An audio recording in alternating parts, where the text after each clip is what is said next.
आपली गणेश जयंती भगवंतांचा अवतारच आहे. महोत्कट नाव आहे भगवंतांचं, विनायकी, महोत्कट विनायक. देवांतक आणि नरांतक या राक्षसांचा वध करण्याकरता भगवंत अवतार घेतोय. प्रचंड प्रकारे सुंदर पद्धतीने भगवंत राक्षसांचा निपात करतो, लढतो. हातामध्ये शस्त्र आहे. पाशमं कुशधारिणम भगवंतांचं वर्णन आहे. रदंच वरदम हस्तैर्बिभ्राणम मूषकध्वजम एकदंतम चतुर्हस्तम पाशमं कुशधारिणम. अथर्वशीर्षामध्ये भगवंतांचं वर्णन आपण केलं. आमचे सगळे भगवंतांचे अवतार हे शस्त्रधारी आहेत, हातात शस्त्र आहे. आता आमच्या पिढीला रक्त बघितलं की चक्कर येते, अशी अवस्था आहे. पण भगवंतांनी शस्त्र हातात घेतलं, दुर्जनांचा निपात केला, साधूंचं रक्षण केलं, धर्माची पुनर्संस्थापना केली आणि खऱ्या अर्थी भक्तीचा, नामाचा प्रचार आणि प्रसार आयुष्यभर ही मंडळी करत राहिली. तुम्हाला मला भरकटलेल्या समाजाला एक सुंदर पथप्रदर्शन केलं. तेणेची पंथे चालव जाता न पडेची गुंता कोठे काही. डोळे झाकून जरी या मार्गावरून आम्ही चाललो ना तरी आमच्या ध्येयापर्यंत आम्ही पोहोचणार. नको ते विकल्प आमच्या मनात येणार नाहीत. आले ना हो, अनेकांच्या मनात अनेक संभ्रम आले, अनेक शंका आल्या. ज्ञानोबा म्हणे एक नाही 4 ज्ञानोबराय असले पाहिजेत. ज्ञानेश्वरी लिहिणारे ज्ञानेश्वर वेगळे, रेड्यामुखी वेद बोलवणारे, भिंत चालवणारे ज्ञानोबराय वेगळे, समाधी घेणारे ज्ञानोबराय वेगळे, अमृतानुभव सांगणारे ज्ञानोबराय वेगळेच. कारण एवढ्याशा वयामध्ये, एवढ्या कमी वयामध्ये इतकं सगळं कोणी करू शकतं, साक्षात महाविष्णूंचा अवतार, याच्यावर आमचा विश्वास नाही, किंबहुना आमचा भावच नाही. म्हणून आम्हाला आमचा विश्वास कमी राहतो, आमची श्रद्धा कमी पडते. पण म्हणून तर चमत्कार करावे लागले संतांना सुद्धा. समाजाची श्रद्धा बसावी याकरता चमत्कार केले, भाव दृढ व्हावा याकरता चमत्कार केले. ज्या लोकांनी खरंच शंका उपस्थित केली त्या लोकांनी 250-300 माणसांचा ट्रक घेऊन आळंदीला समाधी खरंच आहे का आणि खरंच माऊली तिथे आहे का हे शोधायला आली होती. कोण आली होती हे सगळं आपल्याला माहिती आहे. सोनोपंत मामा दांडेकर म्हणाले माऊली बघून घेतील, काही हरकत नाही, करू दे, त्यांना काय करायचं ते करू दे. फॉरेनची सुद्धा काही मंडळी त्या शोध प्रक्रियेमध्ये होते. अंधश्रद्धा निर्मूलन समितीची माणसं आली. समाधीपासून काही अंतरावर मीटर लावले गेले. बराच वेळ परीक्षण चाललं होतं. सगळ्या विज्ञानाचा कस लावला, सगळ्या परीक्षा चाचण्या घेतल्या. पण असा एक दैवी अनुभूतीचा चमत्कार, साक्षात्कार प्रत्ययाला यावा की 3ही मीटरवरचे काटे हलत होते, रीडिंग देत होते आणि उत्तर मिळत होतं की आतमध्ये काहीतरी आहे, आतमध्ये काहीतरी चैतन्य शक्ती आहे, आतमध्ये काहीतरी स्पंदन आहेत. आणि हे जेव्हा कळलं तेव्हा डोळे खाडकन उघडले. आणि आजही मग आम्हाला कळतं आमच्या वारीमध्ये फॉरेनर्स जास्त असतात, येतात. त्या 250-300 माणसातली कितीतरी मंडळी फॉरेनर्स होती की जी आमच्या देवदेवतांविषयी शंका घेतात, आमच्या धर्माविषयी शंका घेतात. आणि आजही अशी मंडळी आमच्याच हिंदू धर्मामध्ये भरपूर आहेत. का? याचं उत्तर असं आहे की आमच्याकडे भावाचा अभाव आहे. भावच नाही, संवेदनाच नाही.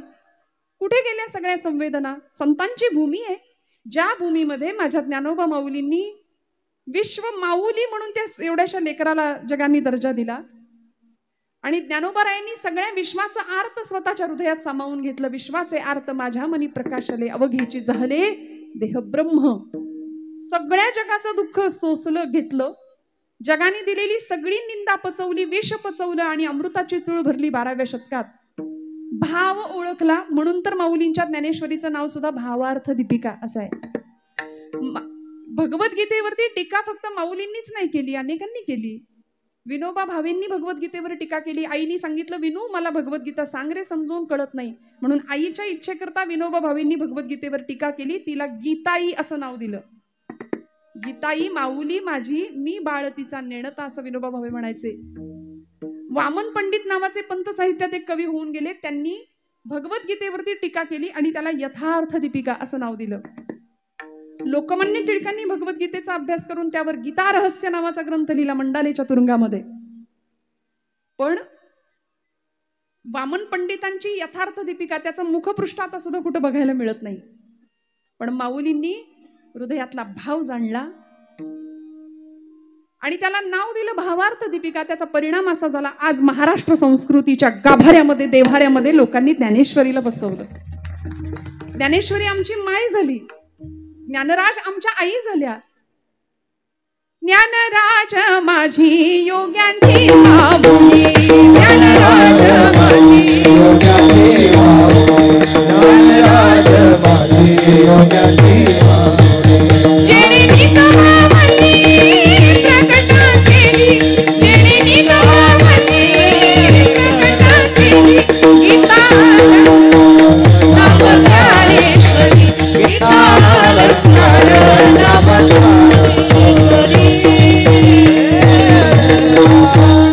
ज्ञानराज माझी योग्यांची माऊली.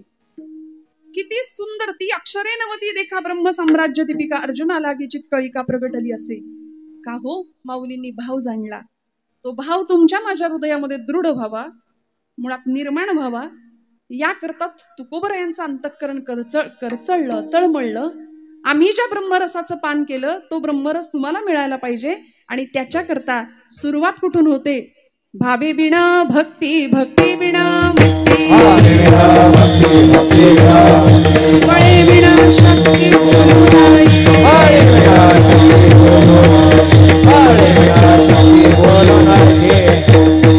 भावे बिना भक्ती. सुरुवात केली भावापासूनच मग आम्ही पुढचा प्रवास करू शकतो. म्हणून भक्ती कितीही करा, पण भाव हा भक्तीचा सौभाग्य कुंकुम तिलक आहे. एखादी सौभाग्यवती सगळे अलंकार परिधान करते, महिला वर्ग सगळे अलंकार परिधान केलेत पण कुंकूच नाही लावलं, काय उपयोग आहे. तसं आम्ही कितीही भक्ती करा पण हृदयात भावच नसेल तर त्या अलंकारांना बाकीच्या कुठलीही कसलीच शोभा नाही. म्हणून भाव हा भक्तीचा सौभाग्य तिलक आहे. हा भाव तुम्हाला मला कळावा याकरता या अभंगामध्ये तुकोबरायांनी 3 शब्द वापरलेत. पहिला शब्द आहे जीव, दुसरा शब्द आहे भाव आणि तिसरा शब्द आहे देव. तीनही शब्द बघायला गेले तर अत्यंत लहान दिसतायत पण अर्थाच्या दृष्टीने अत्यंत मोठे व्यापक आहेत. कारण ज्याच्याविषयी वर्णन केले तो व्यापक आहे. तुका म्हणे व्यापक नभा, होई अणुचाही गाभा, होई अणुचाही गाभा, होई अणुचाही गाभा.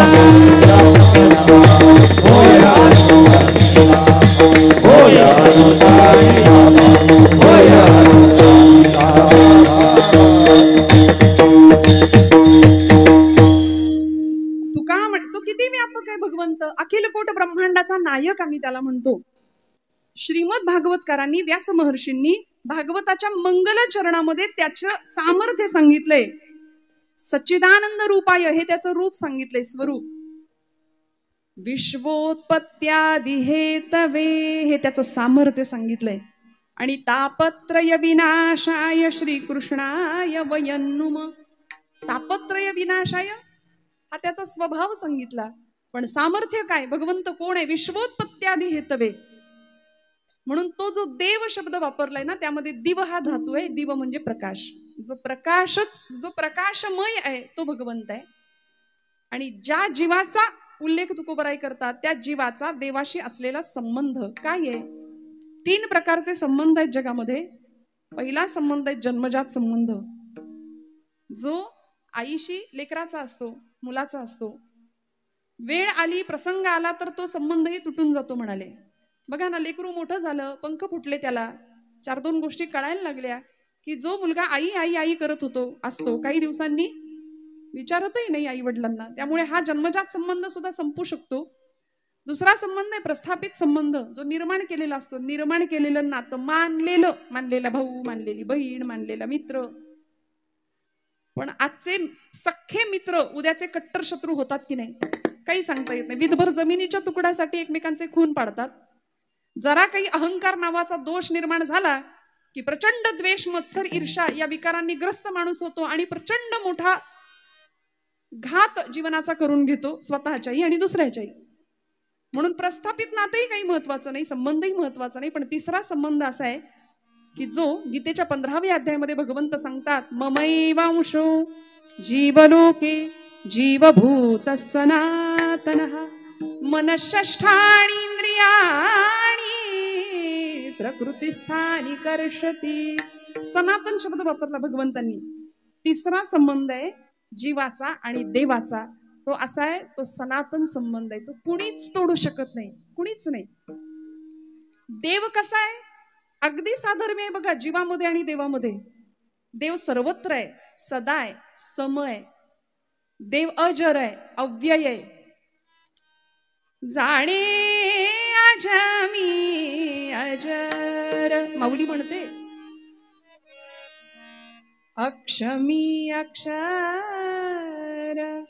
अपूर्व मी अपार स्वानंद मी. जाणे अजमी अजर. माऊलींनी सांगितलं मी कोण आहे? मी अज अजर, अक्ष मी अक्षर, सर्व साक्षी सर्वज्ञ आहे भगवंत, अविनाशी आहे. तसा जीव सुद्धा अविनाशीच आहे. जीव अविनाशी आहे, जीवाचा नाश होत नाही.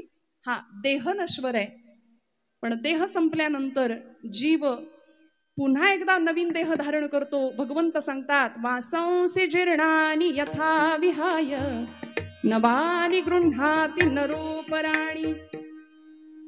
जैसे जीर्ण वस्त्र सांडिजे मग नूतन वेडीजे, तैसे देहांतराते स्वीकारिजे चैतन्यनाथे. आहे की नाही? जीव नवीन देह धारण करतो.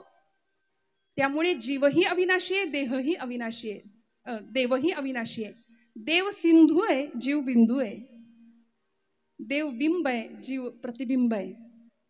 देवाचे सगळे गुण आमच्याकडे येऊ शकतात आम्ही जर त्या दिशेने प्रवास केला तर. पण आमची अडचण अशी की आम्ही त्या वाटेला जातच नाही. देवत्वाच्या दिशेने प्रवास करणारी माणसं खूप कमी असतात. काय लागतं? परवा मी रस्त्याने चालले होते बरं का, आणि एक मूर्तिकार मूर्ती घडवत होता. अत्यंत ओबडधोबड टोकेरी दगड तिथे पडले होते. आणि मी त्या मूर्तिकाराला विचारलं, म्हटलं बाबा एवढा ओबडधोबड टोकेरी दगड, त्याच्यातनं इतकी सुंदर वरदविनायकाची माझ्या मंगलमूर्तीची मूर्ती तुम्ही करतायच कशी? माझा आपला वेड्यासारखा प्रश्न होता.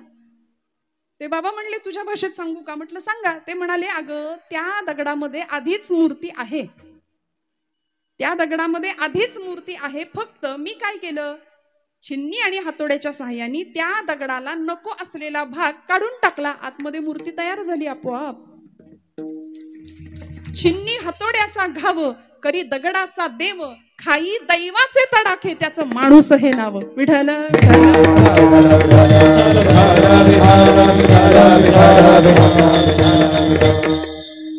मग मला कळालं, अरे खरं आहे, जीवनातला अनावश्यक भाग आपल्या सुद्धा काढून टाकला. छिन्नी आणि हातोड्याच्या साह्याने जसा दगडाचा भाग काढून टाकला जातो, तसा आमच्याही जीवनामध्ये नको तोच भाग जास्त आहे. अनावश्यक असलेला भाग जर काढून टाकला तर आतमध्ये आम्ही देवत्वच आहेत ना. मग परिणाम काय होतो? तुका म्हणे देह भरिला विठ्ठले, काम क्रोधे केले घर रीते. सगळं घर मोकळं करावं लागेल, स्वच्छ गाभारा करावा लागेल हृदयाचा, तेव्हा भगवंत येऊन तिथे स्थापन होईल, स्थित होईल, अधिष्ठित होईल. त्यामुळे हा जीव त्या देवाच्या दिशेने प्रवास करायला उद्युक्त झाला पाहिजे. आणि मग जीवाचं आणि देवाचं नातं असं असलं पाहिजे की या जीवाला त्या देवाशिवाय चैनच नाही पडलं पाहिजे. हे तुकोबरायांचं म्हणणं आहे. कसं नातं असलं पाहिजे? अभंगाच्या शेवटच्या चरणामध्ये एक उदाहरण देतात तुकोबराय. आहे तांडुल्याची चिंता, आई लेकराची काळजी कशी घेते. महाराजांनी दृष्टांत दिला आईचा आणि लेकराचा. लहान लेकरू सगळ्यांना प्रिय असतं, असतं की नाही? नाक वाहत असलं तरी सुद्धा ते प्रिय असतं. लेकरू एकदम लहान लेकरू, हा आम्ही त्याला गुंड बनवतो, आम्ही त्याला तुझं माझं शिकवतो, पण लहान बाळ असतं त्याला काहीही कळत नाही. आपलं परक माझं तुझं काही नाही कळत. पण शाळेत जाणाऱ्या मुलाला एखादी छोटीशी पेन्सिल जरी आईनं दिली तरी आई म्हणते शेअर करू नको कुणाला. एखादा छोटा खोडरबर जर असलं तरी ती सांगते कुणाला देऊ नको, हे तुझं आहे. मग आपण गमतीने म्हणायला लागलो ना, देव दे दे मला दे मला दे, बघू बघू बघू, ते म्हणतं माझं आहे. आणि हे माझे पण इतकं भिंत रखतात की हळूहळू हळूहळू मोठा झाल्यावर सुद्धा असे आम्ही बांधावर उभं राहतो आणि तो डोंगर ते झाड दाखवतो येणाऱ्या पाहुण्याला आणि म्हणतो तो डोंगर दिसतोय तिथपर्यंत सगळं माझं आहे. हे माझं इतकी माझेपणाची सवय लागते. ती धरणी माता आपल्यावर हसते, ती म्हणते बाई ग, याचा पणजा सुद्धा हेच म्हणायचा, याचा आजा सुद्धा हेच म्हणायचा, हे माझं आहे माझं आहे. आजा गेला पणजा गेला, सगळेच त्या मार्गाने चालले तरी सुद्धा याचे डोळे उघडत नाही. हे माझं ते माझं ते माझं करता करता. लहान मूल खूप निरागस असतं, त्याला तो भेद आम्ही शिकवतो. पण लहान मूल सगळ्यांना जसं प्रिय असतं ना, पण ते त्याच्या आईला जास्त प्रिय असतं. पण मुलाचं आणि आईचं नातं सुद्धा कुठपर्यंत आहे, थोडेसे पंख फुटले की मग तेच मूल आईला विचारतं, काय केलं माझ्यासाठी. स्वामी विवेकानंदांनी सुद्धा चटकपटक बोलण्याचा त्यांच्या चरित्रात त्यांनी उल्लेख केलाय की आम्ही मोठे झालो आणि 16-17 वर्षाचं वय लागलं, थोडासा जरा बाहेरचा वारा लागला, पंख फुटले की आताची ही मुलं प्रश्न विचारतात बघा आई वडिलांना, तुम्ही आमच्याकरता काय केलं. सगळं करा त्यांच्याकरता, पण तरीही हा प्रश्न विचारणार. म्हणून ब्रह्मचैतन्य गोंदवलेकर महाराज फार सुंदर सांगतात, बाबा रे, प्रपंचासाठी कितीही करा, कुणीच म्हणणार नाही केलं म्हणून. महिला वर्ग म्हणतं का कुणी? रांधा वाडा उष्टी काढा, सगळ्यांचं सगळं करा, कुणी म्हणतं का केलं? नाही. महाराज म्हणतात, माझ्या रामा करता एवढंसं करा, माझ्या मंगलमूर्ती करता एवढंसं करा. देव लक्षात ठेवतो. प्रपंच लक्षात नाही ठेवत, पण परमेश्वर लक्षात ठेवेल. त्यामुळे या मुलाचं आणि या आईचं नातं सुद्धा फार काळ टिकत नाही. थोडा मोठा झाला की संपतं. स्वामीजी म्हणायचे, आम्ही आमच्या आई वडिलांना प्रश्न विचारला होता, मी माझ्या वडिलांना प्रश्न विचारला, बाबा तुम्ही माझ्यासाठी काय केलं. आणि आई वडील कसे असतात बघा, महापुरुष का घडले. ज्या महापुरुषांनी आईवर प्रेम केलं ना, ती माणसं घडली. ज्या महापुरुषांनी आई वेडी माणसं होती ना, तीच माणसं घडली, त्यांनीच इतिहास घडवला. म्हणून मी माझ्या तरुण भावंडांना नेहमी सांगते, तुम्हाला जर कोणी प्रश्न विचारला ना, जगातली सगळ्यात सुंदर स्त्री कोण, तर छातीवर हात ठेवून डोळे झाकून उत्तर द्या, माझी आई. माझ्या आई इतकं या जगात सुंदर कोणी असूच शकत नाही. कारण भारतीय संस्कृतीने बाह्य सौंदर्यापेक्षा आत्मिक सौंदर्याला खूप महत्व दिलं. श्रोते हो, 4 पुस्तकं कमी शिकली असेल, नाही तिला वाचता येत, नाही 4 चौघात बोलता येत, थोडा संकोच वाटत असेल, पण माझी आई अडाणी असं कधीच म्हणायचं नाही. कारण जगाचं अनुभवांचं सगळं विद्यापीठ तिच्या रूपाने घरात वावरतं आपल्या. कधीच नाही अशिक्षित. स्वामीजी म्हणाले, माझ्या वडिलांना आईला मी प्रश्न विचारला, आई म्हणाली, नरेंद्रा तुला उत्तर पाहिजे ना, आतल्या घरातला जो मोठा कपाटाचा आरसा आहे ना, त्या आरशासमोर जाऊन उभा राहा, तुला तुझ्या प्रश्नाचं उत्तर मिळेल. स्वामीजी म्हणाले, मी गेलो, आरशासमोर उभा राहिलो आणि टचकन डोळ्यात पाणी आलो. मिळालं ना उत्तर. उत्तर मिळालं. एवढा सुंदर सशक्त प्रचंड असा बलदंड देह, अलौकिक बुद्धिमत्ता, देखणी शरीरी यष्टी आणि काम करण्याची इच्छाशक्ती, स्वतःच्या कर्तृत्व शक्तीवर पूर्ण विश्वास, यापेक्षा आई वडिलांनी काय ठेवायचं असतं मागे, काय ठेवायचं असतं. पण आमचं असं असतं, आम्हाला काही मिळालं नाही ते आमच्या लेकरांना मिळू दे. आम्हाला नाही मिळाली गाडी, त्याला 4 चाकी घेऊया. कसलीही पात्रता नसताना मग आमची मुलं गाडीवर स्वार होतात, वाऱ्याच्या वेगाने गाड्या पळवतात. त्याचा परिणाम असा होतो, मी बऱ्याचदा असं सांगते की आम्ही एका विशिष्ट धुंदीमध्ये, माझी तरुण पिढी, तरुण भावंड वेगात गाड्या धावतात. आम्हाला असं वाटतं की आम्ही खूप डॅशिंग, आम्ही खूप स्मार्ट, आम्ही खूप हँडसम दिसतो. मी म्हणते, आपण हँडसम नाही, आपण मूर्ख दिसतो. कारण 9 महिने 9 दिवस पोटात वाढवायचं, वागवायचं, प्राणांतिक यातना सहन करून जन्माला घालायचं, आणि मग हे सगळं करून होत्याचं नव्हतं होऊन काही सेकंदात मूल जर समोर येत असेल तर यापेक्षा दुर्दैव काय आई वडिलांचं. मला सांगायचंय, तुकोबराय उदाहरण देतात आईचं आणि बाळाचं, पण वेळ आली, प्रसंग आला तर त्या बाळाला ती आई सुद्धा दूरची वाटते. माऊलींनी आईच्या आणि लेकराच्या दृष्टांतासाठी खूप ओव्या वापरल्या. लळे याची या बालका किरीटी, गवसणी करुणी स्नेहाची दिठी, आणि खेळता पाठोपाठी माऊली धावे. आई बाळाचं कसं संगोपन करते, कसं सांभाळते. बहिणाबाईंनी निसर्गातला चमत्कार सांगितला. ती सुगरण त्या पिलाला दाणा भरवते लांबून आणून. ती असं नाही म्हणत, तू माझ्या म्हातारपणची काठी आहे, माझ्या सातबाराच्या उतार्यावर आता तुझं नाव आहे, असं ती म्हणत नाही. ती तिचं काम करते, पण तिला माहिती असतं की याला पंख फुटले की हे उडणार आहे, हे स्वतःचं आकाश निर्माण करणार आहे, पण तरी सुद्धा ती तिचं काम करते. पण आईतलं आणि मुलातलं हे नातं सुद्धा बहिणाबाईंनी सुंदर सांगितलं आम्हाला कवितेच्या माध्यमातून. अरे खोप्या मंदी खोपा सुगरणीचा चांगला, देखा पिलासाठी तिनं झोका झाडाले टांगला. समाज माणसाला किती सुंदर प्रश्न विचारले बघा बहिणाबाईंनी. अशिक्षित कवयित्री होत्या, पण प्रचंड ज्ञान. आज बीएड डीएडच्या विद्यार्थ्यांना चार्ट साठी त्यांच्या कविता असतात, ओष्ठव्यंजन, दंतव्यंजन, तांजव्यंजन. तिची इवलिशीच चोच, तेच दात, तेच ओठ, खोपाईन लाईन ना जसा झुलता बंगला, पाखराची कारागिरी जरा देख रे मानसा, देखा पिलासाठी तिनं झोका झाडाले टांगला. आईचं आणि बाळाचं नातं आहे. तिची युलिशीच चोच तेच दात तेच ओठ, तुला दिलं रे देवानी 2 हात 10 बोट. अरे आता तरी सावध व्हा, आता तरी सावध व्हा. निसर्गाचे चमत्कार सांगितले हे वात्सल्य सांगण्याकरता, पण तरी सुद्धा बघा आईचं आणि लेकराचं नातं तुकोबरायांना थोडस कमी वाटतं. मग असं नातं भगवंताविषयी जुळलं पाहिजे, असं प्रेम भगवंताविषयी निर्माण झालं पाहिजे की आता त्याच्या वियोगाशिवाय एक क्षणही करमलं नाही पाहिजे, चैन नाही पडलं पाहिजे. नारद भक्ती सूत्रामध्ये नारदांनी सूत्र सांगितलंय, तदर्पिता अखिलाचारिता तद्विस्मरणे परमं व्याकुलता इति अनन्य. कशाला म्हणायचं? अन्याश्रयाणाम त्यागः इति अनन्यता. अन्य कुठल्याही आश्रयाचा त्याग आणि एकच आश्रय भगवंत चरणाचा. मग तुकोबाई उदाहरण देतात, बाळाचं आईवर कसं प्रेम असतं तसं आपलं भगवंतावर असलं पाहिजे. हेही उदाहरण कदाचित पटेना, थोडस कमी वाटतंय, म्हणून तुकोबाई उदाहरण देतात दुसरं अभंगाच्या 3ऱ्या चरणात. भानू परित्या कमळासी जीवनू शब्द वापरला महाराजांनी. सूर्य आणि कमळ असा एक दृष्टांत दिला. आई आणि मुलाचं काही जमत नाही, नंतर काही दिवसांनी बायको आली की आई आई करणारं मूल विचारत नाही. परवा भेटल्या होत्या मला एक आजी, त्या म्हणाल्या मुलाचा विवाह झालाय, लग्न झालंय, नवीन सुनबाई घरात आलीये. म्हटलं कसं चाललंय, बरं चाललंय का? त्या म्हणाल्या कुठलं काय अगं, नव्याचे 9 दिवस संपले. माझा मुलगा आई आई आई करणारा आता बदलला आणि बायकोचा आता काय ते तुम्ही म्हणा, पण नाही ना, माझ्याकडे बघतच नाही, मला बोलतच नाही. म्हटलं असू दे ना मावशी, काही वर्षांपूर्वी तुम्ही जे वागलाय त्याचं सव्याज परत मिळतंय असं समजा. बर त्यांना विचारलं मुलीचं कसं आहे, तिचंही लग्न झालंय, तिचं छान आहे का? त्या म्हणाल्या हा तिचं एकदम छान आहे, नवऱ्याला असं मुठीत ठेवलंय म्हणाल्या. म्हणजे ते चालतंय, ते चालतं. इथं संसारामध्ये आमच्या सुखाची आणि दुःखाची अनुभवाची जी वृत्ती आहे ती अशीच आहे. आमच्या मनासारखं झालं की आम्ही सुखी, मनाविरुद्ध घडलं की आम्ही दुःखी. आईचं मुलाचं नाही जमलं, वेळ आली तर ते नातं दूर जातं.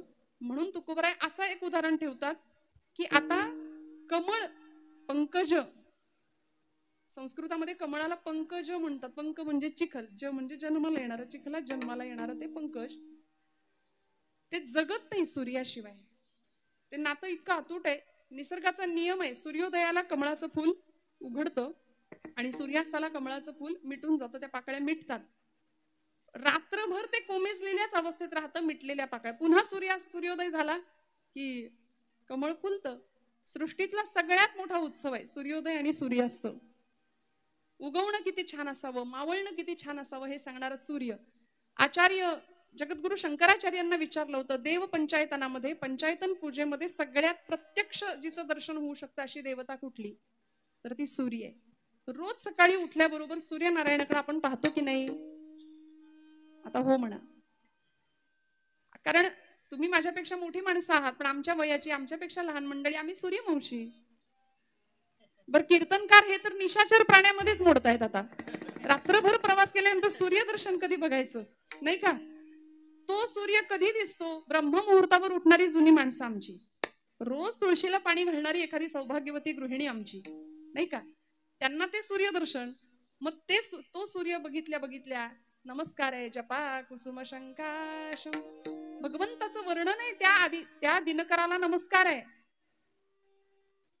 ओम मित्राय नमः, ओम सूर्याय नमः. सृष्टीतला सगळ्यात मोठा उत्सव आहे तो. बरं, डी विटॅमिन मिळतं, डॉक्टर सांगतात आम्हाला, सगळं मिळतं. संतांनी तोच सूर्योदय पाहिला आणि भगवंतांना सुद्धा उठवलं, काकडा गायला, उठा जागे भारे आता हरी हरी म्हणावा, जमीन का प्रभाते मुनी राम चिंतित जावा. पूर्वीचा काळ होता, उठल्याबरोबर हात जोडले जायचे, कराग्रे वसते लक्ष्मी, कर मध्ये सरस्वती, कर मुले तू गोविंदम. आता तो काळ गेला, आताची मुलं यातलं काही म्हणत नाही, काही जमतच नाही त्यांना. सांगणारे कोणी नाही, म्हणून माऊलींना सांगावं लागलं, येत वडील जे जे करीती दया नाम धर्म ठेवीती. मोठ्या माणसांचं अनुकरण लहान मंडळी करतील, वडील जर रोज पानपट्टीवर जात असतील तर मुलगा दुसरं काही करणार नाही, काही नाही करणार. खूप मोठं संस्कारांचं केंद्र घराघरात उघडलं जावं, धर्माचं शिक्षण दिलं जावं, ही संतांची अपेक्षा आहे. उदाहरण दिलं सूर्याचं. सूर्य उगवल्याबरोबर सृष्टीमध्ये एक मोठा आशेचा किरण उगवतो. त्या सूर्यावरती त्या कमळाचं जीवन अवलंबून आहे. किंबहुना माऊली म्हणते त्या कमळासाठीच की काय सूर्यनारायण उगवतो जणू. सूर्याचं आणि कमळाचं नातं अतूट आहे, घट्ट आहे. पण 12 तास कमळ सूर्यामध्ये आहे, सूर्याच्या प्रकाशामध्ये 12 तास सूर्याशिवाय मिटून कोमेजलेल्या अवस्थेत राहतं, पण राहतं, मरत नाही, राहतं. म्हणून तुकोबरायांना कदाचित हाही दृष्टांत कमी वाटला की काय. म्हणजे आई आणि मुलाचा दृष्टांत बाजूला ठेवावा, कमळाचा आणि सूर्याचा दृष्टांत सुद्धा तुकोबराय बाजूला ठेवतात. पण असा एक दृष्टांत महाराज देतात की जिथे इतकी अतुटता आहे. आता 12 तास काय, एक क्षण सुद्धा नाही तरी गायसे करी, काय किती करायचं. या 8 प्रहरा माझारी मोठके निमिष भरी दे तुझाच माऊली म्हणते ना, तो निमिष द्या असं संत आम्हाला सांगतात. पण तरी सुद्धा एक क्षण सुद्धा भगवंताच्या विषयी करमलं नाही पाहिजे. इतकी व्याकुळता, इतकी आर्तता नव्हे. तुझा आणि माझा जर वियोग झाला ना तर मी त्या क्षणी तडफडून मरेन देवा, ही अवस्था अभंगाच्या प्रथम चरणात तुकोबराय सांगतात. जीवना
जीवना संगे मत्स्या मरण त्या वियोगे.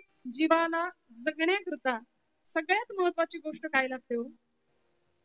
महाराज म्हणाले जीव जिती जीवना संगे. जीवन या शब्दाचा अर्थ आम्ही पाणी या अर्थाने जीवन आहे. तोय पाण्याला आम्ही म्हणतो. पाण्याशिवाय मनुष्य प्राणी कुठलाच जीव जगू शकत नाही. पाणी लागतं, वारा लागतो, श्वास लागतो. जीव जिती जीवना संगे. पण म्हणाले समजा काही वेळ पाणी नाही मिळालं तरी आम्हाला तहान लागेल, घशाला कोरड पडेल, पण आम्ही काही जीव नाही जात आमचा.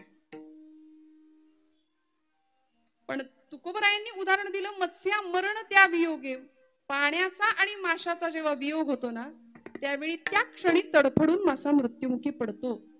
महाराजांनी हे 100% उदाहरण मान्य केलं आणि पहिल्या चरणामध्ये त्याला प्रतिष्ठित केलं त्या उदाहरणाला की माशाचा आणि पाण्याचा वियोग झाल्यानंतर मासा जसा तडफडतो ना तसं देवा माझं तडफडणं तुझ्याकरता आहे. एक भक्त भगवंतासाठी तसा तडफडला पाहिजे, ती आर्तता पाहिजे. म्हणून म्हटलं आम्ही प्रापंचिक माणसं, आमच्या डोळ्यात पाणी येत नाही देवाकरता. येतं का खरं सांगा.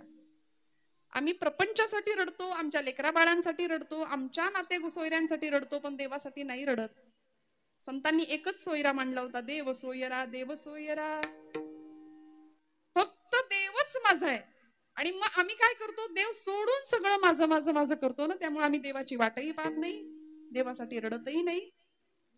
मत्स्या मरण त्या वियोगे. जीवना वेगळी मासोळी तैसा तुका तळमळी. माशाचा दृष्टांत अनेक वेळा संतांनी दिला वियोग व्यक्त करण्याकरता की असा वियोग, अशी आर्तता हृदयामध्ये निर्माण व्हावी. रामकृष्ण परमहंसांना त्यांच्या एका विद्यार्थ्यांनी विचारलं होतं की स्वामीजी मला सुद्धा, ठाकूरजी मला सुद्धा देवाला बघायचंय, तुम्ही दाखवाल का. रामकृष्ण परमहंस म्हणाले चल दाखवतो. कलकत्त्याला गंगेचा प्रवाह आहे, तिथे घेऊन गेले. त्या गंगेच्या पाण्यामध्ये त्याचा डोका असं धरलं आणि बुडवलं सगळं तोंड पाण्यामध्ये. ताकद लावली पूर्ण आणि त्याच्या मानेला असा दाब देऊन त्याचं तोंड पाण्यामध्ये बुडवलं. नाका तोंडात पाणी जाऊन तो गुदमरायला लागला. म्हणाला ठाकूरजी मला मारता की काय, माझ्या नाका तोंडात पाणी जायला लागले, श्वासासाठी तळमळला. तो हात सैल केला आणि गुरुजी म्हणाले श्वासासाठी आता जितका तळमळलास ना तेवढा देवासाठी ज्या दिवशी तळमळशील तेव्हा भगवंत प्राप्त होईल. जीव जिती जीवना संगे मत्स्या मरण त्या वियोगे. नामदेव महाराज सांगतात की देवा तुझ्या चरणांचा वियोग जरी मला सहन झाला ना तरी मी त्या क्षणी मरेन. हे प्रेम होतं नामदेव महाराजांचं भगवंतांशी. आणि म्हणून तर किती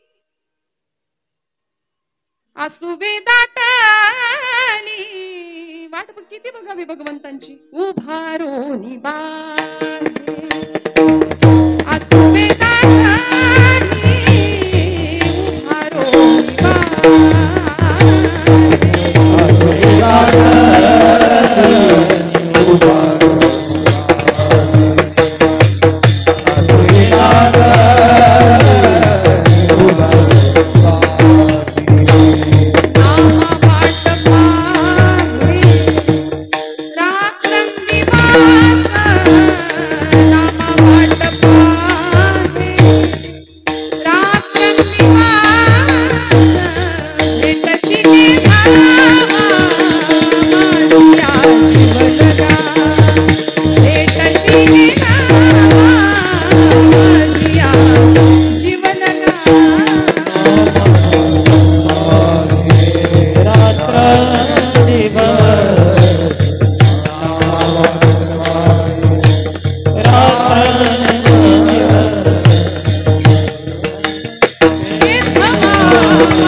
भेटीची आवडी उतावीळ मन भेटी लागी जीवा किती वियोग संतांना सहन करावा लागला.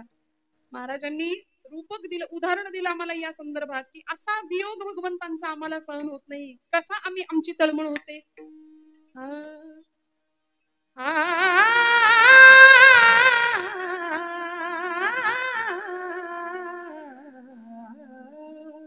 कन्या सासुर्याशी जाये मागे परतोनी पाहे तैसे झाले माझ्या जीवा तैसे झाले माझ्या जीवा झाले माझ्या जीवा तैसे झाले माझ्या जीवा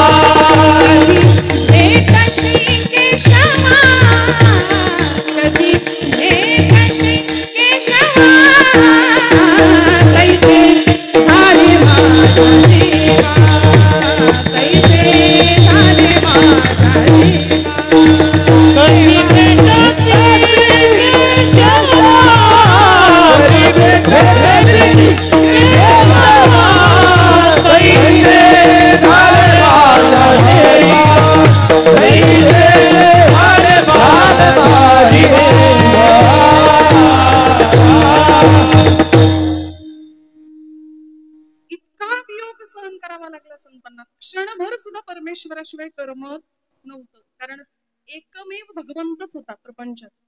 तुकोबरायांचा तर प्रपंच असा होता 18 विश्व दारिद्र्य घरात आपल्याला माहितीये. अवला आई साहेब विचारायच्या धनी तुम्ही रोज त्या काळतोंड्याचं पाय पकडतायसा अहो माझ्या संसाराची धुळधाण झाली बघा की त्याच्याकडे व्हायचं. तुकोबराय म्हणायचे आवले कशाला चिंता करते जीवनातल्या चिंतांचं हरण करणारा चिंतामणी मला भेटलाय तू कशाला काळजी करते. ज्यांनी चोच दिली तो चारा देणार आहे ना. प्रपंचाला बाजूला सारावं आणि 15-15 दिवस बाहेर पडायचे का कारण जीवाचा आणि देवाचा संबंध कळाला होता. मी त्याचा आहे आणि तो माझा आहे एवढाच संबंध खरा होता बाकीचं सगळं खोट आहे. संसार तापे तापलो मी देवा करिता या सेवा कुटुंबाची हा भाव मनात दृढ झाला म्हणून प्रपंचाला बाजूला सारावं आणि कितीतरी दिवस भामनाथाच्या डोंगरावर बसावं. अभंग तिथेच निर्माण व्हावेत. जन विजन झाले आम्हा विठ्ठल नामाप्रमाणे या भक्तीच्या परमोच्च अवस्थेला तुकोबराय जाऊन पोहोचतात का नश्वर वाटतो सगळा संसार आणि एकमेव जीव आणि देवाचा संबंध कळतो. मी त्याचा आहे देव पहावयासी गेलो तेथे देवची होऊन ठेलो असा अद्वैताचा साक्षात्कार प्राप्त होतो. आणि मग प्रपंच काय हो लक्षच नाही. पांडुरंग हरी वासुदेव हरी पांडुरंग हरी अखंड नामस्मरण. कुणाच्या तरी शेताची राखण करायला तुकोबरायांना जावं लागायचं. शेताच्या मालकाने दिवसभर चांगली राखण केली म्हणून ऊसाची मोळी द्यावी तुकोबरायांकडं. ती ऊसाची मुळी घेऊन तुकोबराय घरी येताना सगळी बारकी बारकी लहान मुलं त्यांच्या मागे, मोठी माणसं, काहींनी ऊस मागून घेतला, काहींनी मागून घेतला. संपली ना ऊसाची मुळी, 2 कांडकं शिल्लक राहिली फक्त. पण रामकृष्ण हरी करत महाराज घरी पोहोचले सुद्धा. 2 कांडकं होती ऊसाची, त्यातलं 1 कांडकं आपल्या लेकरांना दिलं आणि दुसरं आवलीकडे दिलं, आईसाहेबांकडे दिलं. महाराज बसले पांडुरंगा पुढं, रामकृष्ण हरी. आवलीनी आईसाहेबांनी तेच ऊसाचं दांडकं तुकोबरायांच्या पाठीत घातलं. महाराज म्हणतात, आवले मला ठाऊक होतं, मला दिल्याशिवाय तू एकटी काही ऊस खायची नाहीस. विठ्ठल विठ्ठल.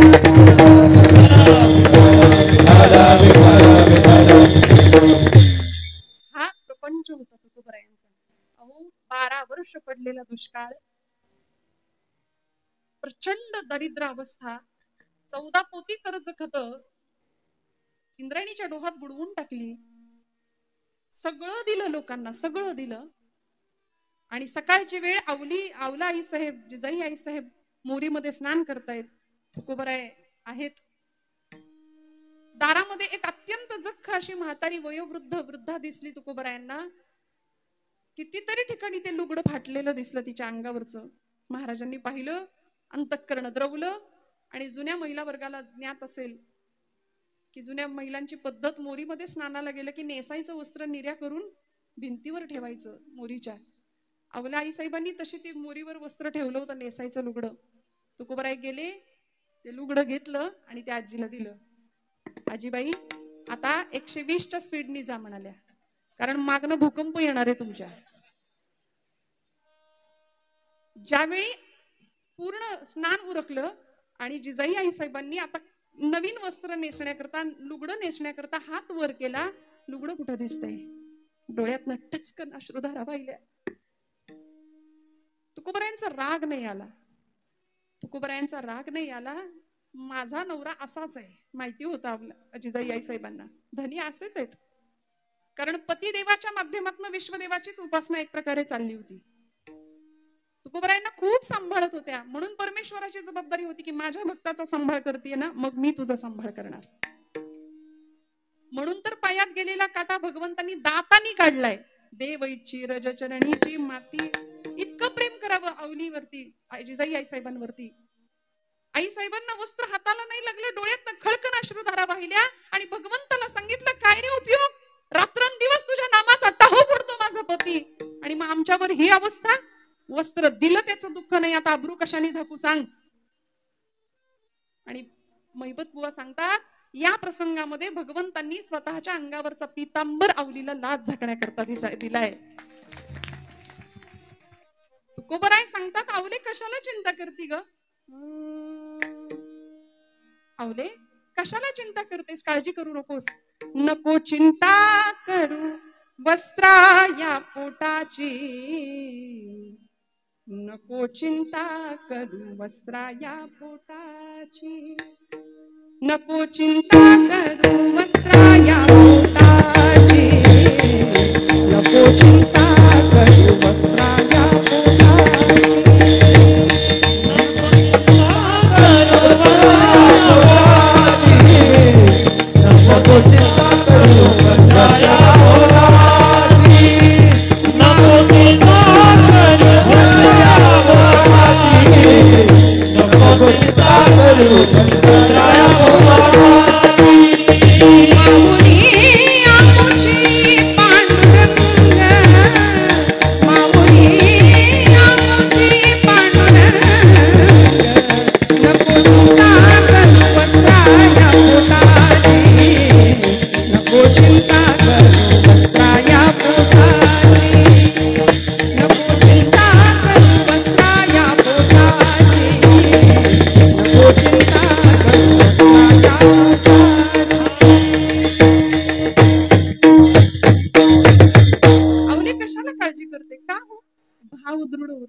निश्चळी विठ्ठली विश्वास पाहो नये वास आणि कंची. आता गरजच नाही ना, तो आमचा आहे. हा भाव दृढ झाला, त्याचा वियोग सहन होत नव्हता. आणि मग जसा आता माझा भाव आहे ना, तसा माझा देव, ही तुकोबरायांची खात्री होती. 3 दृष्टांतांनी एक सिद्धांत पक्का केला. अभंगाचं 2रं चरण. दयाची जैसा भाव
दया जवळी तैसा देव दया जवळी तैसा देव तैसा देव दयाची तैसा भाव दयाची तैसा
चित्ती जैसा भाव तया जवळी तैसा देव.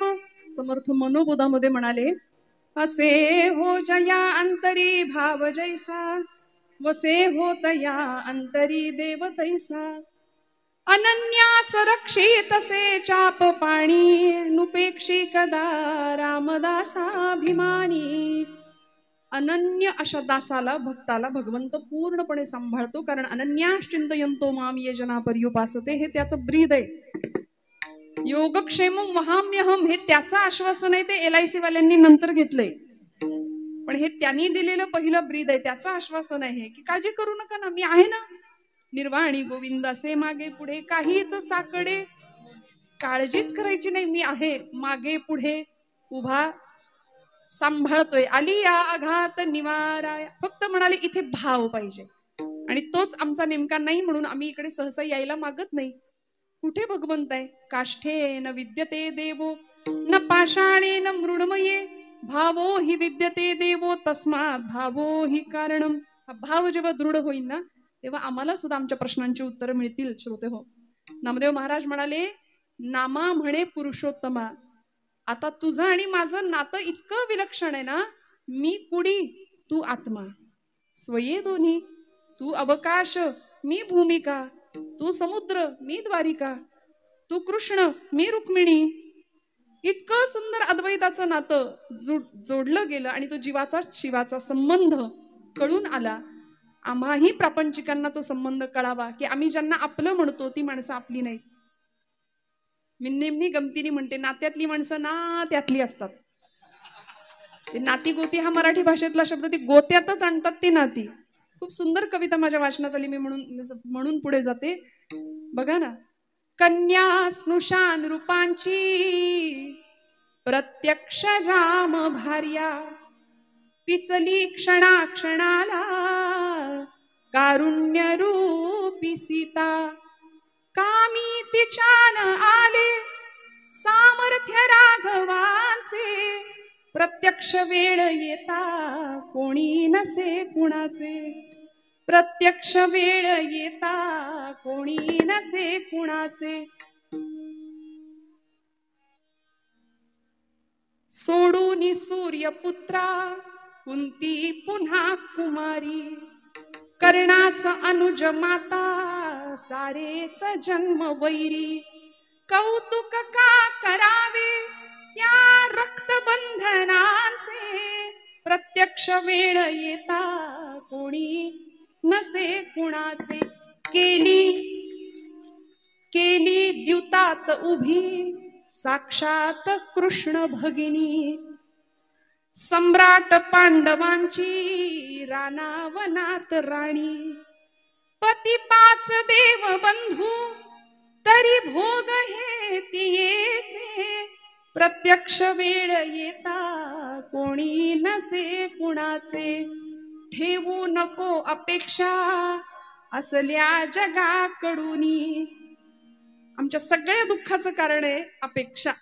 ठेवू नको अपेक्षा असल्या जगाकडूनी, निरपेक्ष आचरी तू कर्तव्य प्रेम दोन्ही.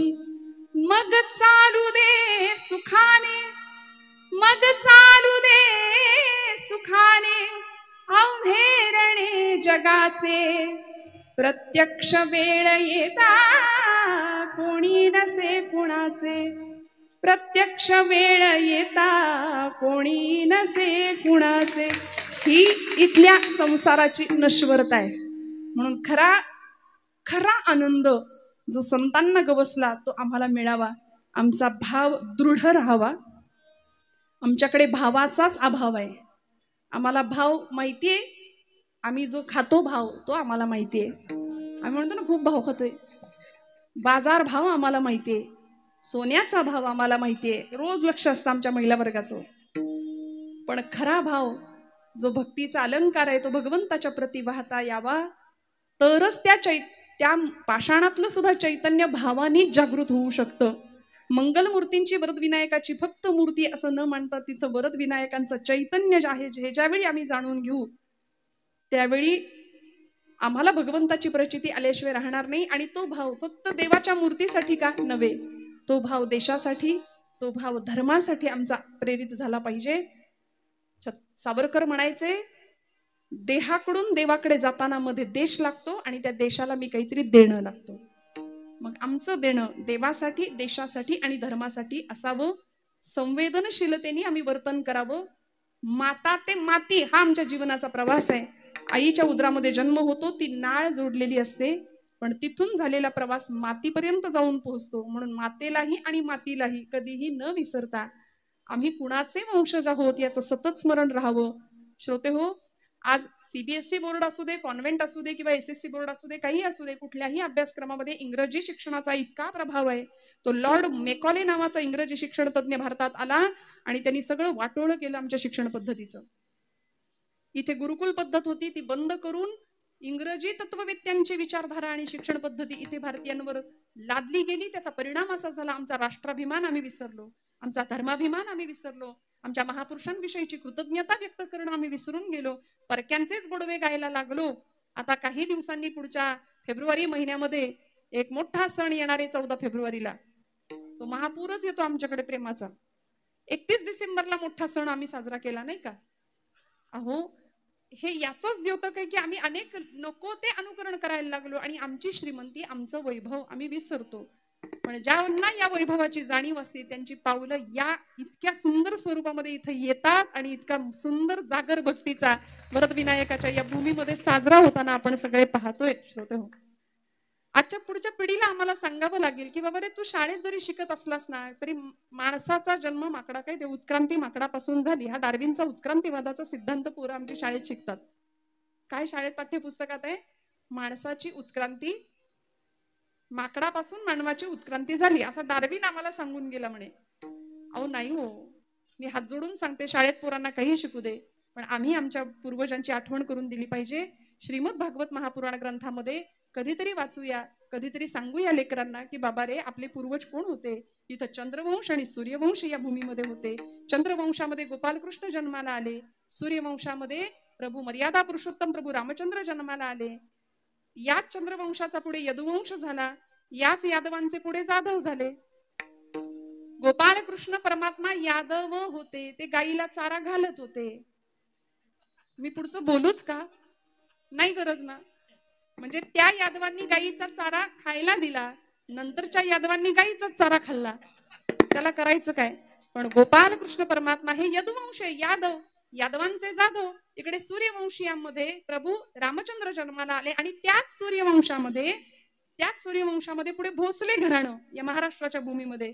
भोसल्यांच्या कुळामध्ये वेरूळच्या कृष्णेश्वराच्या कृपाशीर्वादाने मालोजी राजे भोसले यांचा जन्म, त्यांच्या पोटी शहाजीराजांचा जन्म होतो. इकडे जाधवांच्या घराण्यामध्ये सिंदखेड राजाच्या लखोजी राजे जाधवांच्या पोटी असं एक कन्यारत्न जन्माला येतं. या महाराष्ट्राची राजमाता आऊसाहेब राष्ट्रमाता जिजाऊ माऊलींचा जन्म होतो.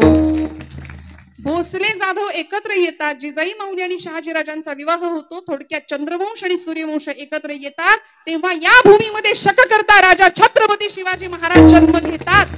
म्हणून आमचे पूर्वज जर कोणी असतील, आम्ही कुणाचे वारसदार आहे आमच्या पिढ्यांना सांगूया. आम्ही ज्ञानोबा तुकोबांचे लेकर आहे, आम्ही छत्रपती शिवप्रभूंचे लेकर आहे. आणि याचा विसर न पडता हा भाव सतत जाज्वल्य राहावा. दिवसभरातली एक माळ तरी राष्ट्राय स्वाहा इदन्न मम या भावनेने वाहिली, अर्पण केली जावी भगवंतासाठी, सीमेवर लढणाऱ्या जवानांसाठी, सगळ्यांच्यासाठी, सगळ्यांचं कल्याण व्हावं ही भावना करावी आणि भगवंताला आवडेल असं नाम त्याला द्यावं. खणखणीत टाळी वाजवा, हात उंचवा, मस्त भजन करा. मी गोड भजन सांगते, आपल्याला गोड भजन सांगते. आम्ही सगळी मंडळी म्हणतो, मस्त आनंद घेऊया. 2 मिनिटात मी कीर्तन संपवणार आहे. विटेवरी उभा कटेवरी हात पूर्ण ब्रह्म पंढरीनाथ. विटेवरी उभा कटेवरी हात पूर्ण ब्रह्म पंढरीनाथ. विटेवरी उभा कटेवरी हात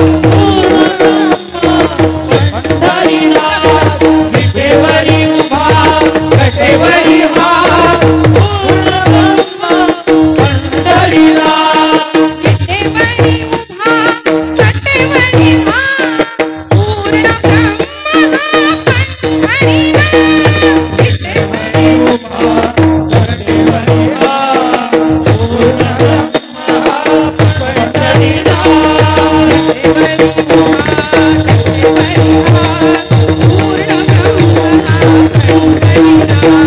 विटेवरी उभा कटेवरी हात पूर्ण ब्रह्म पंढरीनाथ. विटेवरी उभा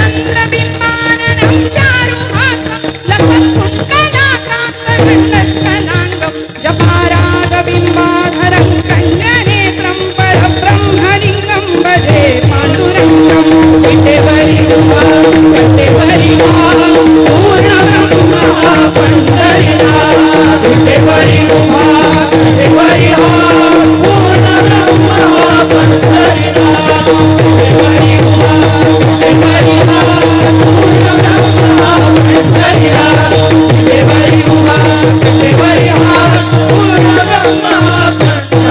पंढरीनाथ.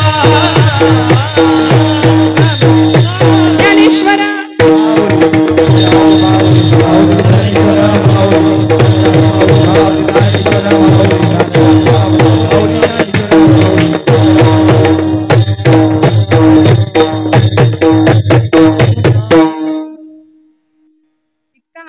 आहे का हो खरं सांगा प्रपंचात?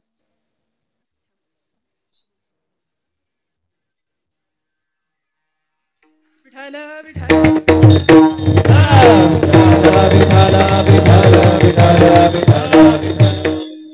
झालेली सेवा भगवंत चरणावर समर्पित करते. भैरवी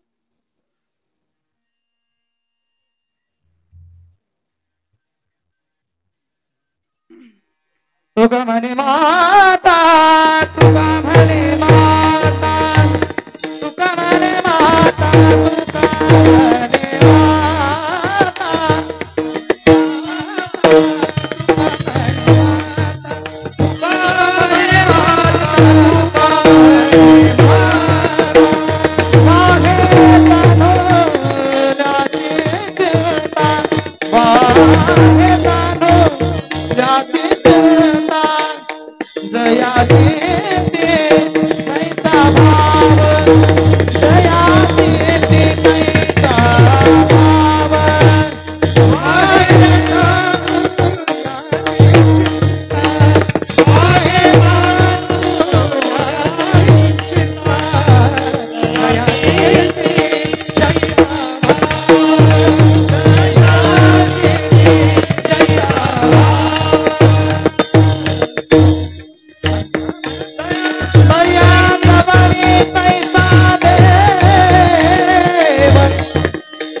बाबाकडे विनंती आहे, तू काय उठू नका, बसून राहा.